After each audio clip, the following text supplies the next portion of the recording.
같이 말씀 보시겠습니다. 요한복음 2장 12절로 25절까지의 말씀입니다.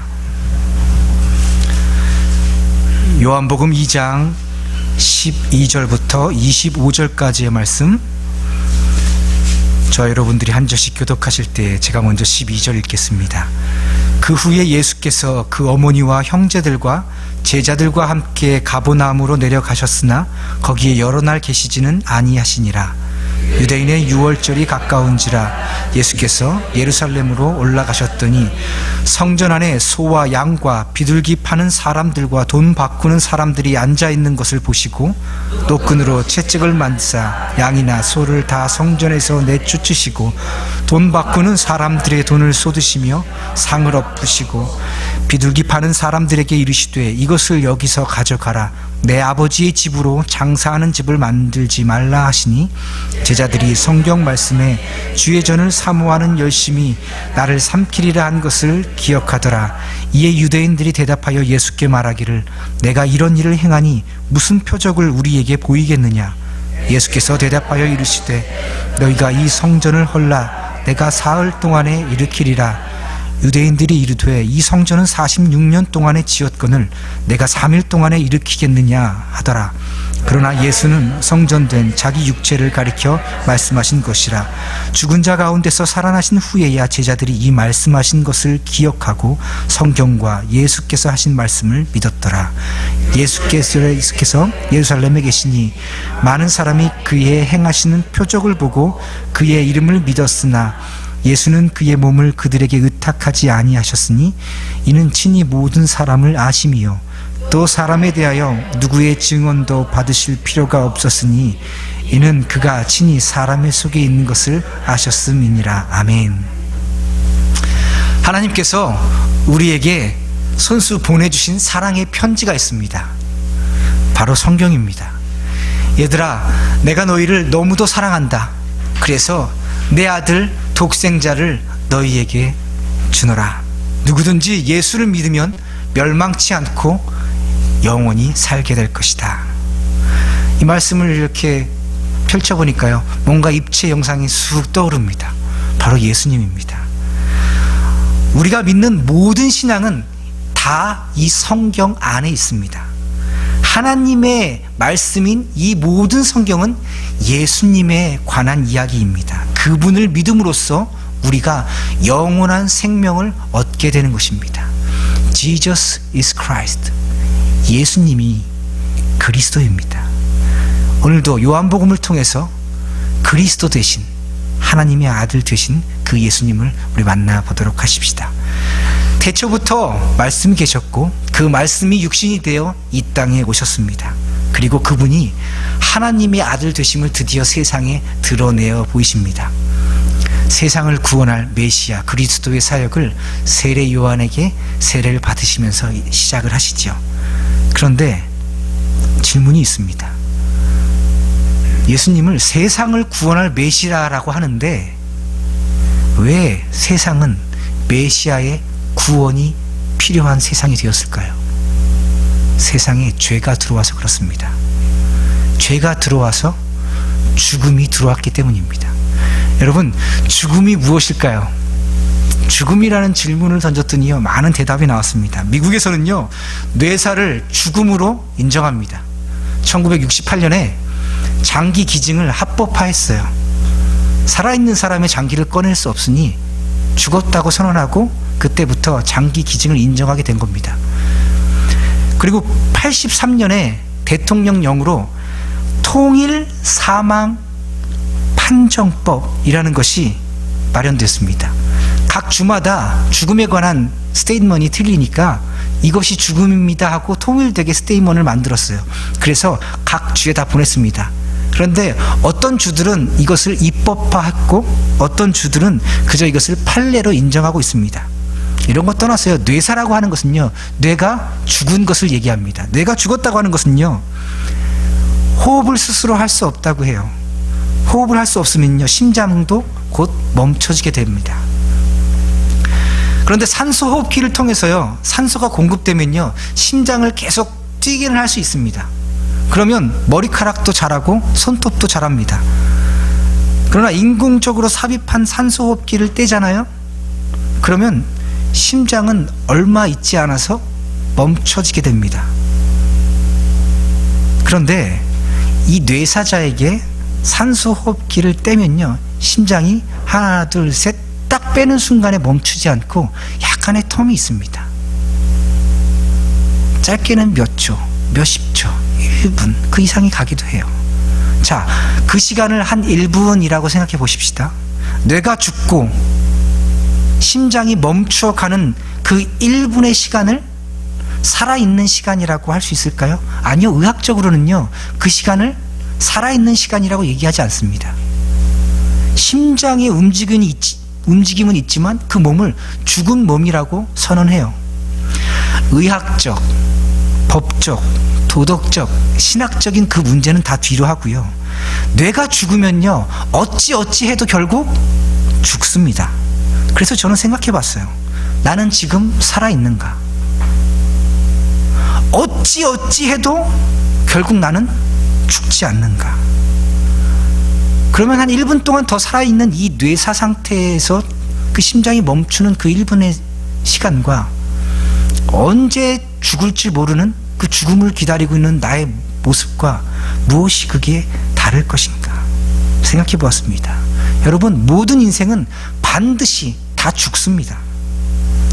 그런데 성경은요, 하나님과의 영적인 관계가 끊어진 것을 죽음이라고 얘기해요. 에스겔서 18장 20절은 이렇게 얘기합니다. 범죄하는 그 영혼은 죽을지라.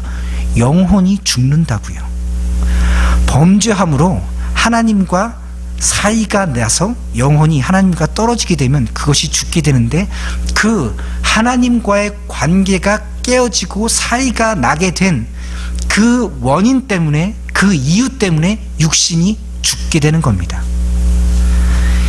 이미 영이 죽었고 죄 때문에 영이 죽어서 이 심장이 멈추는 그 순간을 기다리는 우리의 인생을, 영적으로 죽은 상태를 저는 영사라고 부르고 싶습니다. 영이 죽어서 곧 죽을 상태를 기다리는 그런 상태요. 다시요, 영이 죽었기에 하나님과 사이가 났기에 그 저주로 인해서, 그 죄 때문에 결국 육신이 죽게 되는 겁니다. 하나님과 영적인 관계가 깨어진 그것 때문에 우리들의 육신이 죽게 되었다고 성경은 얘기하고 있어요. 우리는 점점 늙어가는 것이 아니라요, 점차 죽어가고 있는 중입니다. 언젠가는 죽을 거니까요. 그래서 우리에게 구원이 필요하게 된 겁니다. 죽으니까요, 이 죽음의 문제를 해결해 줄 메시아가 우리에게 필요하게 되었습니다. 오늘 지난 시간에 예수님께서 공생애를 시작하고 첫 번째 기적으로 물이 변해서 포도주가 되게 한 것들을 살펴보았습니다. 그 기적을 베풀면서 예수님께서는요, 유대인의 결례 의식을 행하는 항아리에 물을 담아서 그것을 포도주로 바꾸셨어요. 거기에 어머니 마리아는 알 수 없는 기적을 요청한 여인으로, 그곳에서 종들은 그 기적을 묵묵히 수행하는 도구로 사용되었고요, 제자들은 그것을 보고 예수님을 믿게 되었습니다. 세례 요한에게 너가 도대체 누군데 세례를 베푸냐라고 물었던 유대인들은, 그 유대인들은 결례의식에 사용된 물 항아리가 비어있던 것처럼 계속해서 의식은 행하지만 그것 때문에 구원을 받을 수 있는 그런 상태는 아니었습니다. 그런 사람들에게, 그런 상태인 사람들에게 예수님은 물을 담아서 포도주로 변화시켜서 그 의식으로 얻을 수 없는 구원의 그 능력을 보여줄 수 있는 그분이 당신임을 세상에 보여주시고 제자들에게 보여주신 겁니다. 그래서 제자들이 그것을 믿게 되었어요. 예수님을 믿게 되었던 것이지요. 그래서 성경은 이 기적을 예수님이 하나님의 아들임을 알려주는 사인, 표적으로 이야기합니다. 자, 이 기적 바로 뒤에 예수님께서 오늘 읽은 본문 성전을 정화시키는 내용들을 바로 두었어요. 다른 성경 본문에는요, 이것이 위치가 좀 다른데, 요한은요, 사도 요한은 그 물이 변하여서 포도주가 된 그 기적 바로 뒤에 이 성전을 정화시킨 이 이야기를 연이어서 성경에 기록하였어요. 왜 그럴까요? 그것은 지금 유대인의 결례의식으로서는 아무것도 할 수 없는 상태에, 그런 실패한 상태에 있는 사람들을 예수님께서 변화시킨 것을 보여주는 것과 똑같은 이야기입니다. 한번 들어가 보십시다. 머릿속에 두셔야 돼요. 예수님께서 물이 변해서 뭐로 만드셨다고요? 포도주로. 그런데 그 물 항아리는 어떤 항아리였어요? 유대인들이 결례의식을 행하는, 어떤 예식을 행하는 항아리였단 말입니다. 그런데 그 항아리는 비어 있었어요. 아무 쓸모가 없는 게 되었지요. 그 아무 쓸모없는 의식을 바꾸어서 잔치를 성공적으로 마무리하게 하신 것이 예수님의 첫 번째 기적이었어요. 이것을 머리에 두시고 11절, 12절에 보니까 그 후에라고 시작하는데, 그것은 바로 이 가나 혼인잔치에서의 기적을 베푸신 그 후에라는 소리입니다. 이제 예수님의 어머니와 형제들과 제자들이 가버나움을 갑니다. 그리고 그곳에서 며칠 되지 않아서 예루살렘으로 올라가세요. 이스라엘 남자들은요, 1년에 3번 예루살렘 성전에 가서 제사를 드려야 됩니다. 6월절, 77절, 장막절 이렇게 3번이요. 그런데 때마침 6월절이 가까워 왔습니다. 그래서 예수님은 가버나움에서 남자들과 다 함께 성전으로 올라가십니다. 여러분 지금 다 함께 올라가고 계시죠? 네, 따라가고 계시군요. 권사님 감사합니다. 다 같이 지금 가고 있는 거예요. 예수님 뒤 졸졸. 그런데 예수님이 성전에 딱 도착하자마자 갑자기 화가 버럭 났어요.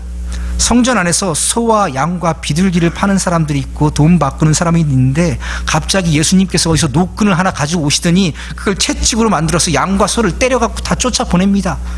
음메 소리 나고 난리가 났습니다. 그리고 거기 돈 바꾸는 사람의 돈통을 확 뒤집어 엎습니다. 쟁그랑 우당탕탕 상을 뒤집어 엎으세요. 그리고 비둘기 파는 사람들에게 이렇게 말씀하십니다. 이것을 여기서 내 가져가라. 내 아버지의 집으로 장사하는 집을 만들지 말아라.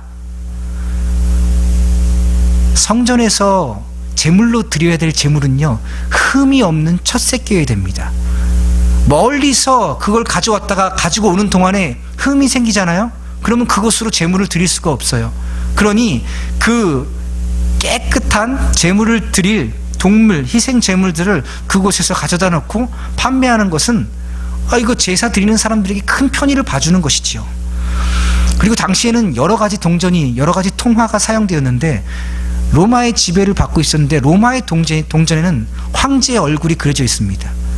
그것은 황제를 숭배한다는 의미가 담겨 있어요. 그래서 하나님의 성전에 세금을, 성전세를 내야 되는데, 로마가 가진 황제를 숭배하는 로마의 동전은 사용할 수 없게 됐어요. 그러니 평소에는 그 동전을 사용하지만 성전세를 낼 때는 그것이 새겨져 있지 않는 세계를 내야 됩니다. 그러니 반드시 돈 바꾸는 사람이 필요했겠지요.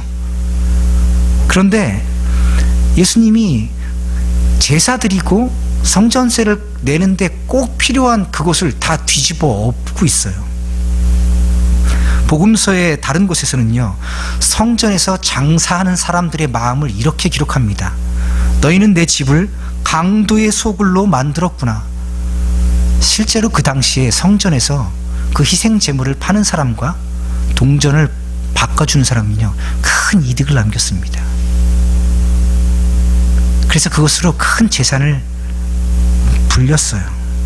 그런데 거기서 장사하는 사람들의 마음이 제사를 위해서 돕는 사람으로 있지 않고, 어떻게든 찾아오는 사람들에게 내가 돈을 만들어내겠다,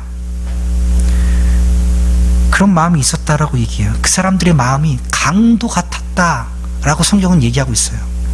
강도는 어때요? 남의 것을 정중하게 저에게 좀 주십시오 하고 받아내는 게 강도예요? 아니에요. 어떻게 하는 거예요? 한방 치고 뺏어내는 게 강도예요. 강탈하는 것이지요. 그 강도의 마음속에는 뭐가 있기에 남의 것을 그렇게 때려서라도 뺏고 싶을까요? 갖고 싶은 탐심이 있었기 때문입니다. 성경은 이렇게 얘기합니다. 탐심은 곧 우상숭배니라. 이스라엘에 보니까요, 이스라엘 역사 가운데 이스라엘이 망하고 또 망하고 망하고 또 망하고 계속해서 이렇게 반복된 역사 한가운데 봤더니 그들이 무엇을 섬겼어요? 우상을 섬겼어요. 뭐가 곧 우상 숭배라고요? 탐심이 곧 우상 숭배라고요. 그들이 탐심을 가지고 내 인생이 내 겁니다. 내 주머니에 있는 돈은 절대로 내 거지 하나님 거 아닙니다. 내 인생은 나의 것. 내 탐심을 위해 살다 보니까 이스라엘이 망하게 되었어요. 성경은요, 그 이스라엘의 모습에 대해서 개가 그 토한 것을 다시 핥아 먹는 것처럼 그런 반복된 죄악을 지었다라고 얘기합니다. 우상 숭배해서 이렇게 망했다가 은혜 받아서 하나님께서 또 살려주시면 또 금방 교만해서 똑같은 죄악을 또 짓습니다. 탐심은요, 다른 말로 곧 욕심입니다. 이 욕심이 얼마나 무서운지 한번 살펴보겠습니다. 야고보서 1장 14절 15절 우리 한번 신약성경 야고보서 찾아서 같이 읽어보겠습니다. 성경책 가지고 다니시죠? 야고보서 1장 14절 15절 말씀 같이 읽습니다. 오직 각 사람이 시험을 받는 것은 자기 욕심에 끌려 미혹됨이니 욕심이 잉태한 즉 죄를 낳고 죄가 장성한 즉 사망을 낳느니라. 아멘. 욕심이 잉태해서 죄를 낳고 결국 이 죄는 사망을 낳습니다. 이스라엘이 망하게 된 것은 바로 이 욕심 때문이었습니다. 분에 넘치는 욕심 때문이었습니다. 그런데 저 멀리로 가서 살펴보니까 사람이 처음 죽게 된 것도 이 욕심 때문이더라고요. 하나님처럼 높아지려는 그 아담의 욕심 때문에 아담은 결국 하나님의 말씀을 어겼고 선악을 알게 하는 나무의 열매를 따먹었고 결국 그것 때문에 죄가 들어와서 그것 때문에 죽게 되었습니다. 그 죄 때문에 모든 인류가 다 죽게 되었습니다. 그러다 보니 이제는 성전까지도 하나님의 집까지도 이제 장사치들의 탐심으로 가득하게 되었습니다. 예수님이 성전에 처음 가서 한 일은요, 그 장사치들의 그 욕심과 탐욕과 탐심과 우상 숭배를 깨뜨리는 것이었습니다. 예수님은 그러한 성전을 깨끗하게 정화시켜야만 했습니다. 예수님은 그 성전이 본래의 모습으로 되도록 그 일을 하셔야만 했죠. 그런데 여러분, 원래 성전이라는 것은 어떤 것일까요? 저 멀리 구약 시대를 한번 가십시다. 아브라함, 이삭, 야곱, 요셉의 시대를 지나서 하나님의 택한 사람들이 애굽으로 내려갔어요. 창세기 마지막 50장은요 요셉의 고백으로 인해서 창세기의 결말적인 부분인데, 요셉이 이렇게 고백합니다. 형님들이 악을 행하였지만 하나님께서는 형님들의 그 악을 선으로 바꾸셔서 만민을 구원하셨습니다. 이것이 창세기의 결말이에요. 사람이 죄를 짓지만 결국 하나님께서는 합력하여서 선을 이루게 하신 하나님이라고요. 자, 그 사람들이 애굽에서 이제 나오게 됩니다. 애굽에서 탈출한 이야기를 기록한 것이 출애굽기예요. 출애굽기는 마지막에 40장으로 끝나게 되는데, 출애굽기에서 나와서 마지막 결론 부분의 40장은 뭐가 있냐면 하나님께 그 성막을 만들어서 드리는 것으로 끝이 나게 됩니다. 애굽에서, 구원이 없는 땅 애굽에서 탈출하게 하신 하나님의 목적이 여기에 있는 거예요. 무엇을 만들어 드리라고요? 성막을 만들어 드리라고요. 하나님께서 아브라함에게 이렇게 약속해 주셨어요. 나는 너의 하나님이 되고 너희는 내 백성이 될 것이다. 그 성막을 만들어 드린 그곳에서 그 하나님께서 함께해 주십니다. 그 모습을 한번 살펴보겠습니다. 레위기 9장 23절 24절 말씀입니다. 하나님께서 성막에 어떤 모습으로 임재하셨는지, 레위기 9장 23절부터 24절까지의 말씀 같이 읽습니다. 모세와 아론이 회막에 들어갔다가 나와서 백성에게 축복하며 여호와의 영광이 온 백성에게 나타나며 불이 여호와 앞에서 나와 제단 위에 번제물과 기름을 사른지라 온 백성이 이를 보고 소리 지르며 엎드렸더라. 아멘. 성막에서 제사를 드리고 제사장이 하나님의 뜻대로 백성에게 축복하자 하나님의 영광이 구름이 그곳에 가득하였습니다. 그 영광이 가득하여서 머물렀다락을 거주하다를 히브리어로 쉐키나라고 얘기합니다. 하나님의 영광이 그 성막에 거주하였다라고요. 이제 하나님께서 그의 영광으로 사람이 만드신 성막에 거주하신다는 뜻입니다. 자, 잘 기억해 보세요. 아담이 범죄해서 하나님과 사이가 나서 영이 하나님과 떨어지게 됐어요. 그래서 영이 죽게 되었고 그 결과로 사람의 몸이 죽게 되었습니다. 사람의 몸이 살려면 하나님의 영과 사람의 영이 다시 만나야 돼요. 그런데 도무지 사람의 영이 하나님께로 갈 수 없게 되었단 말이죠. 이미 에덴 동산에서 쫓겨났기 때문에요. 그런데 그 하나님께서 성막을 만들어라. 내가 그곳에서 너희를 만나주겠다. 그러면서 하나님께서 성막을 만드시니 그 앞에 여호와의 영광을 가득하게 하시고 불이 여호와 앞에 나와서 제단 위에 번제물과 기름을 막 사릅니다. 눈에 보이는 그 구름과 눈에 보이는 그 불꽃 태움으로 인해서 사람들은 이곳에 하나님이 임재하시는구나 라는 것을 보게 되지요. 자, 성막은 어떤 곳이냐면요, 죄 때문에 하나님께 가까이 나갈 수 없는, 육신이 죽게 된, 영이 죽어서 육신이 죽게 된 사람들이 모여있는 그곳에 하나님께서 영으로서 그들과 함께 해주시는 장소가 바로 성막입니다. 죄 때문에 죽은 사람들이 하나님께로 갈 수 없을 때 하나님께서 성막을 만들라 하시고 그 성막에서 하나님의 사람들을 만들어 주신 거예요. 그렇다면 하나님을 만날 수 있는 유일한 장소는 이제 어디예요? 1번 레스토랑, 2번 성막, 어딜까요? 성막이에요.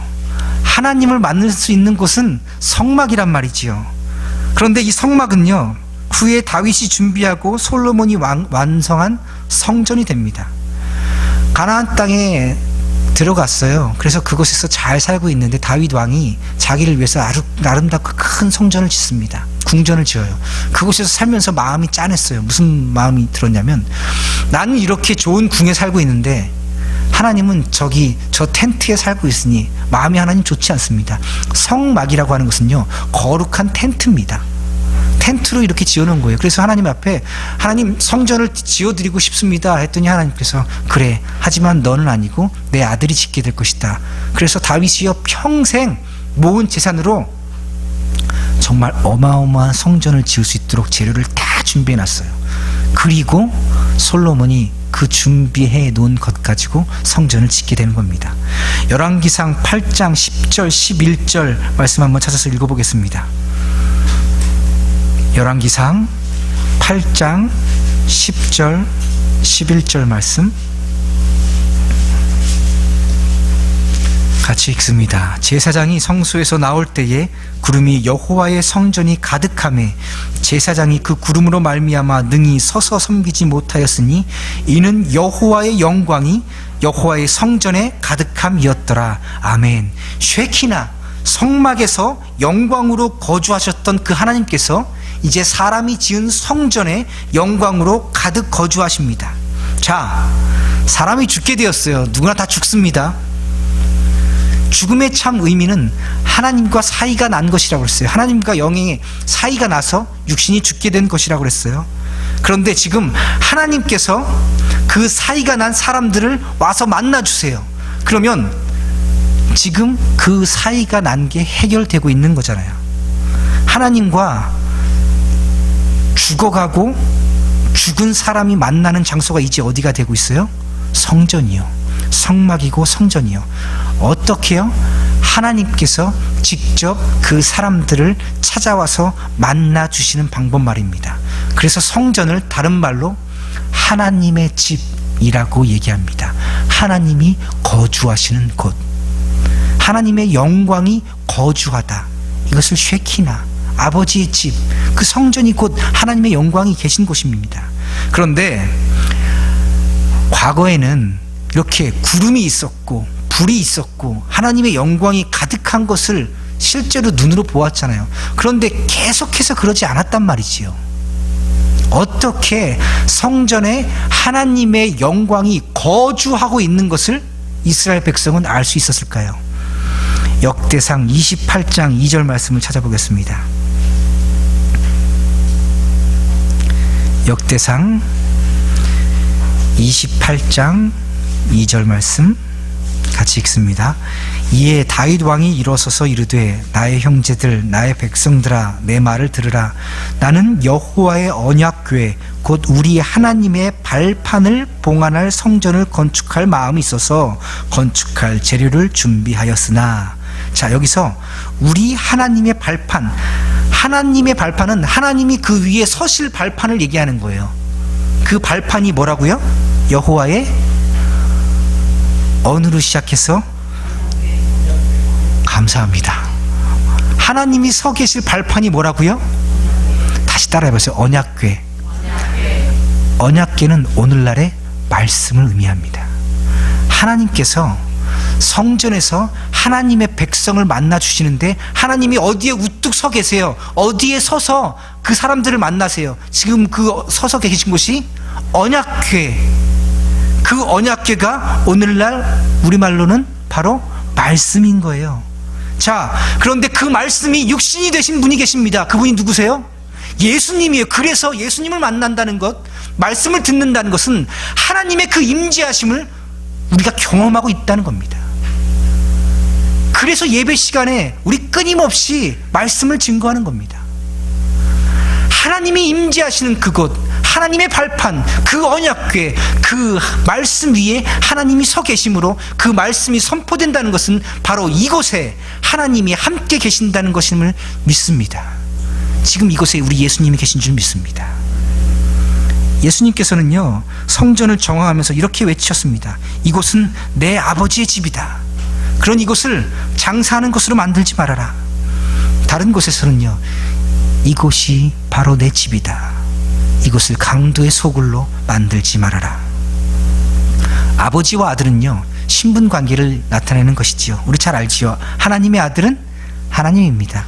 그래서 하나님 당신 되신 분이 예수님이라고 스스로 선언하고 계신 거예요. 그런데 여러분, 다시 그 성전으로 들어가 보십시다. 성전에 도착하자마자 예수님께서 성전을 뒤집어 엎으세요.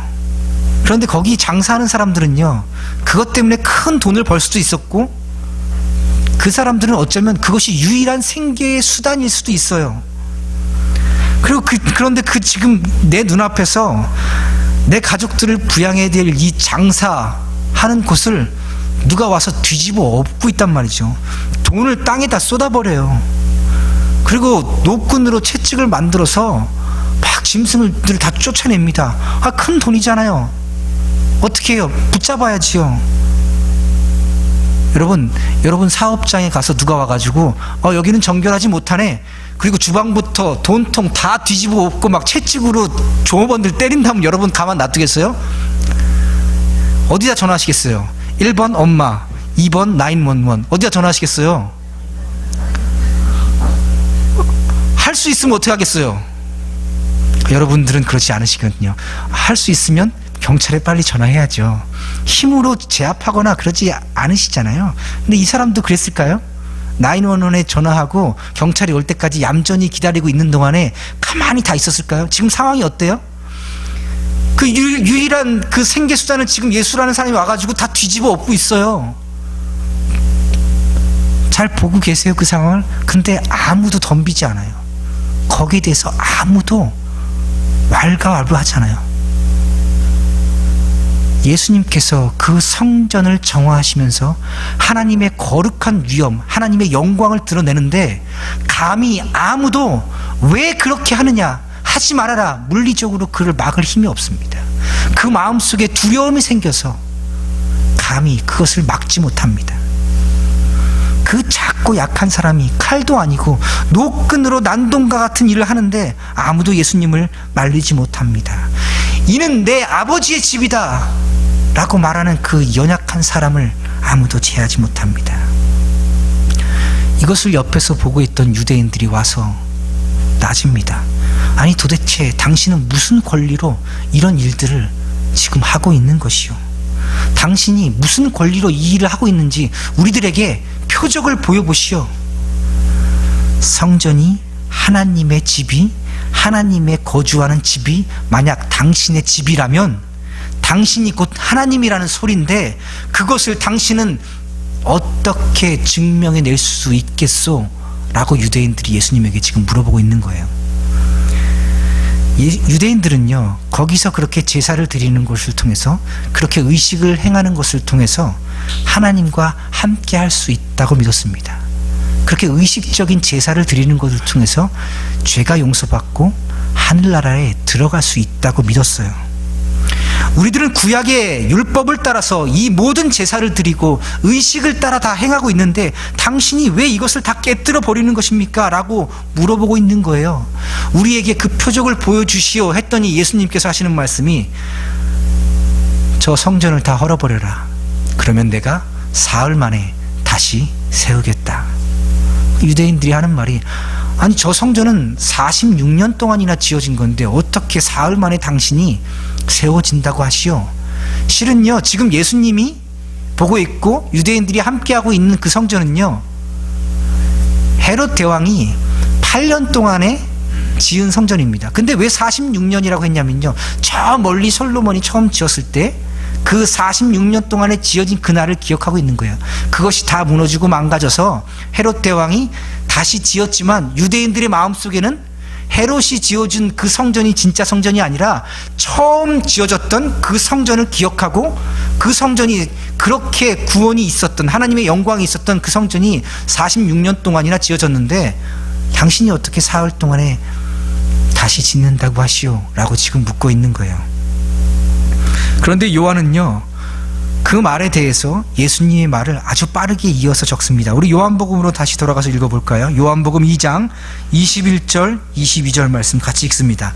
그러나 예수는 성전된 자기 육체를 가리켜 말씀하신 것이라. 죽은 자 가운데서 살아나신 후에야 제자들이 이 말씀하신 것을 기억하고 성경과 예수께서 하신 말씀을 믿었더라. 아멘.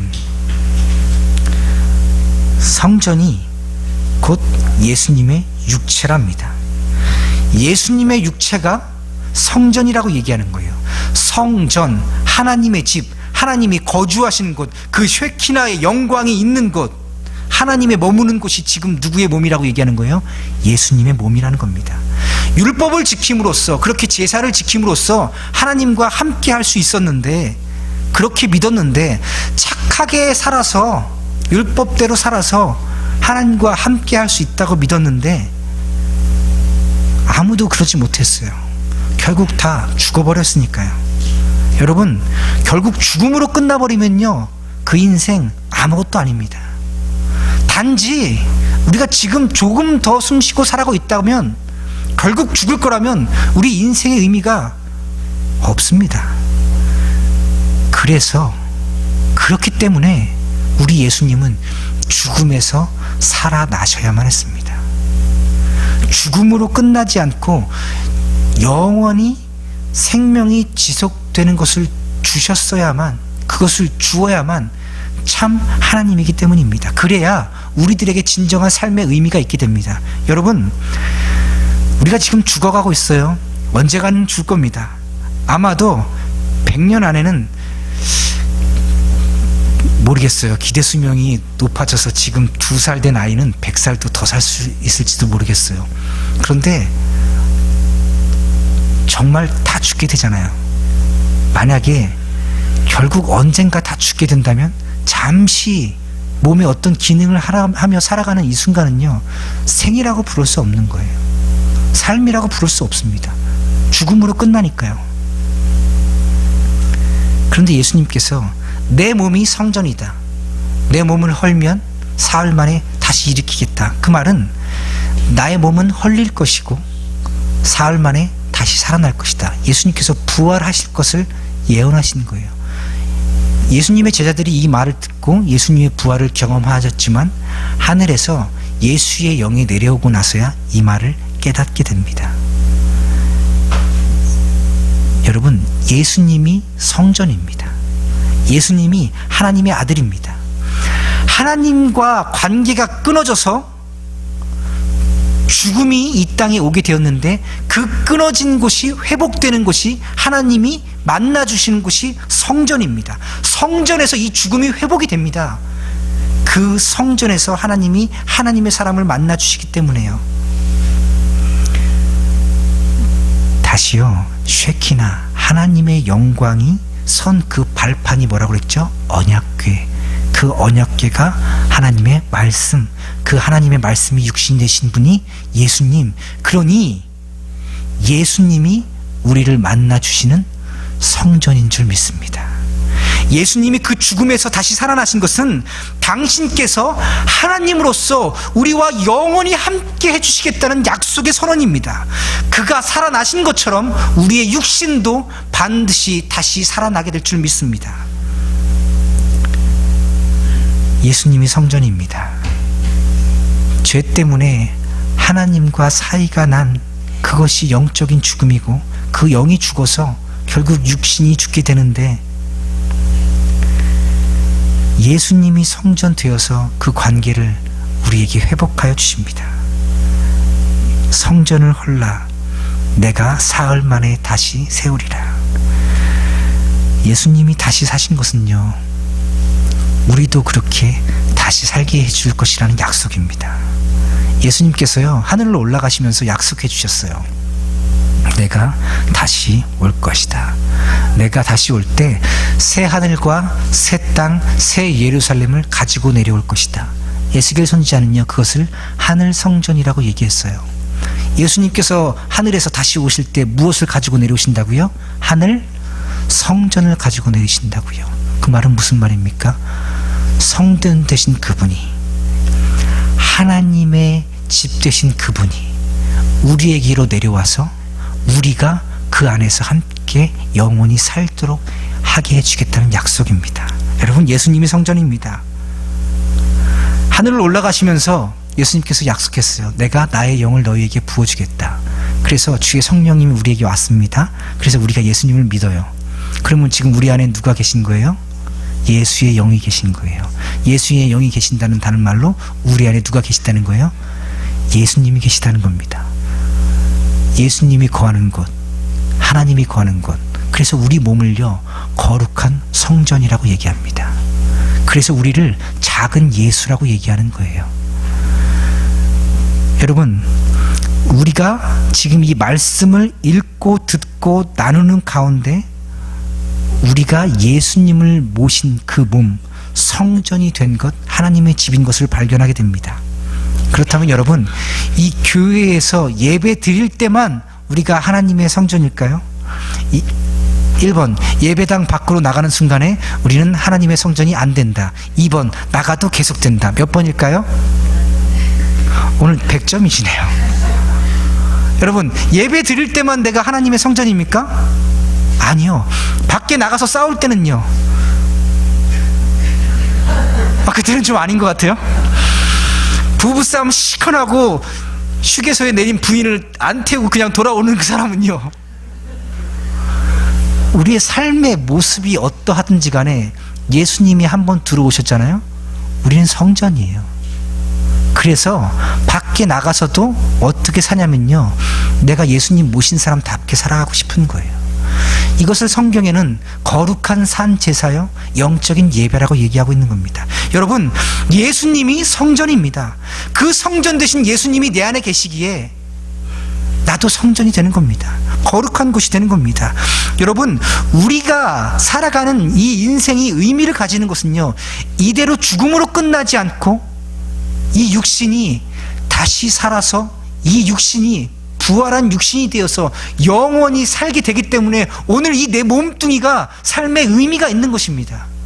그냥 죽어버리면 아무 의미가 없는 이 단백질 덩어리가 영원히 다시 살 것이기에, 예수의 영과 함께 영원히 다시 살 것이기에, 내가 하나님의 성전이 되기에, 예수님이 성전이 되시기에, 우리의 삶이, 오늘 이 예배가 이 바깥으로 나가서 사는 또 일상생활이 의미가 있게 되는 겁니다.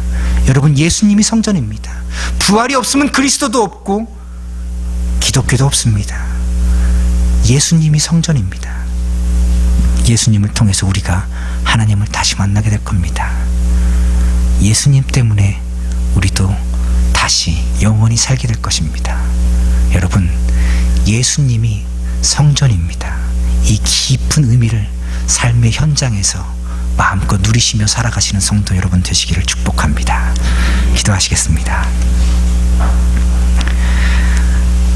예수님께서 성전 되어 주셔서 참 고맙습니다. 그 성전에서 그 하나님의 영광이 우리와 함께 하여 주셔서 참 고맙습니다. 예수님이 성전 되어서 나 같은 죄인이 이 성전에 나와서 예배 드릴 수 있게 하심을 감사합니다. 예수님이 성전 되어서 우리의 이 죽을 몸이 다시 살아나게 될 것이 너무도 확실하기에 오늘도 이 생을 살아갑니다. 나의 남은 인생 동안 성전 되신 예수님과 더불어 살아가게 하여 주옵소서. 예수님의 이름으로 기도드립니다. 아멘.